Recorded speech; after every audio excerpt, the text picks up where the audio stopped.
जानिए कहाँ मिलते हैं नागमणि और इच्छाधारी सांप। पुराने समय से ही सांप और नागों से जुड़ी कई किंवदंतियां हमारे समाज में प्रचलित हैं। यही नहीं, इन्हें मृत परिजनों या पितरी मानकर भी पूजा जाता है।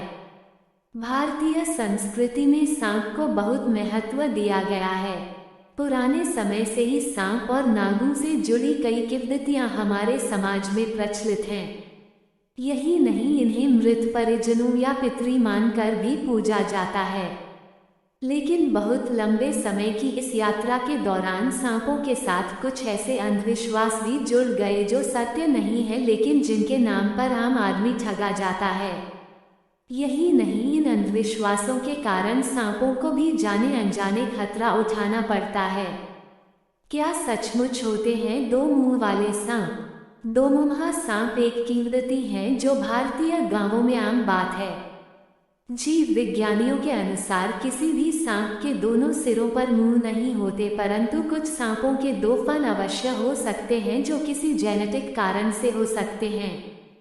चीन में इस तरह के सांपों की काफी तस्करी होती है और एक ही सांप को खरीदने के लिए करोड़ों रुपए चुकाए जाते हैं। इन सांपों के अलावा जिन सांपों को दोमुंहा बताया जाता है उनकी पूंछ नुकीली नहीं होकर मोटी और ठूंठ जैसी दिखती है, जिससे दो मुंह होने का आभास होता है। मणिधारी सांप भी होते हैं। ये पूर्णतया गलत तथा तथ्यहीन है। अभी तक एक भी सांप ऐसा नहीं मिला है जिसके सिर पर मणि हो। यही नहीं, सपेरे मणिधारी सांप होने से स्पष्ट मना करते हैं। क्या सांपों की मूंछें होती है? भारत के गांवों में माना जाता है कि कुछ सांपों की मूंछें भी होती है। प्रायः ऐसा तब होता है जब सांप 100 वर्ष की उम्र पूरी कर लेते हैं। परंतु जीव विज्ञानियों के अनुसार मूंछ वाले सांप होते ही नहीं है।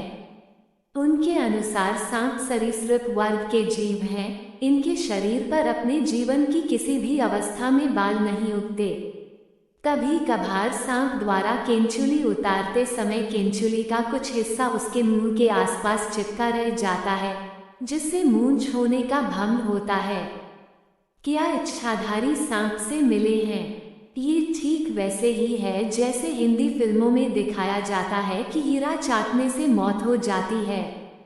दोनों ही बातें पूरी तरह असत्य तथा अंधविश्वास है।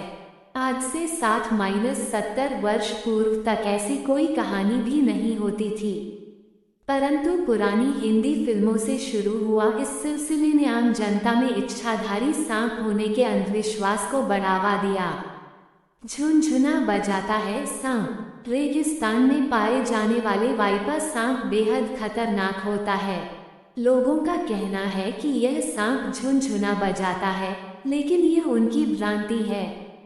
असल में इस सांप की पूंछ में कई छल्ले बने होते हैं। जब सांप को कोई खतरा महसूस होता है या फिर वो उत्तेजित होता है तो इन छल्लों में कापन होने के कारण झंझनाहट की ध्वनि निकलती है। इसी कारण इसे रेटल स्नैक कहा जाता है। क्या है उड़ने वाले सांपों की सच्चाई? क्या उड़ने वाले सांप भी होते हैं?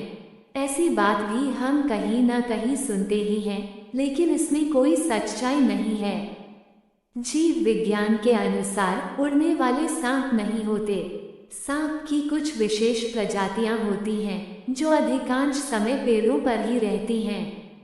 इस प्रजाति के सांपों में एक नैसर्गिक गुण होता है कि ये उछलकर एक पेड़ से दूसरे पेड़ पर पहुंच जाते हैं, लेकिन इन पेड़ों की दूरी बहुत कम होती है। जब ये सांप उछलकर एक पेड़ से दूसरे पेड़ पर जाते हैं तो ऐसी लगता होता है कि जैसे ये उड़ रहे हों। नाग की हत्या का बदला लेती है नागिन। ये भी एक अंधविश्वास ही है। माना जाता है कि कोई मनुष्य किसी सांप को मार दे तो मरे हुए नाग की आंखों में मारने वाली की तस्वीर उतर आती है, जिसे पहचानकर नागिन उसका पीछा करता है और उसको काटकर वह अपने नाग की हत्या का बदला लेता है। ये भी हिंदी फिल्मों का फैलाया हुआ अंधविश्वास है। यह अवश्य सत्य है कि मरने वाला सांप एक विशेष गंध छोड़ता है, जिससे आकर्षित होकर दूसरे सांप वहां पहुंच जाते हैं। परंतु इसका बदले से कोई लेना देना नहीं है। जीभ से सूंघता है सांप। आमतौर पर माना जाता है कि सांप के नाक होती है और इससे सूंघकर वह अपना शिकार करता है।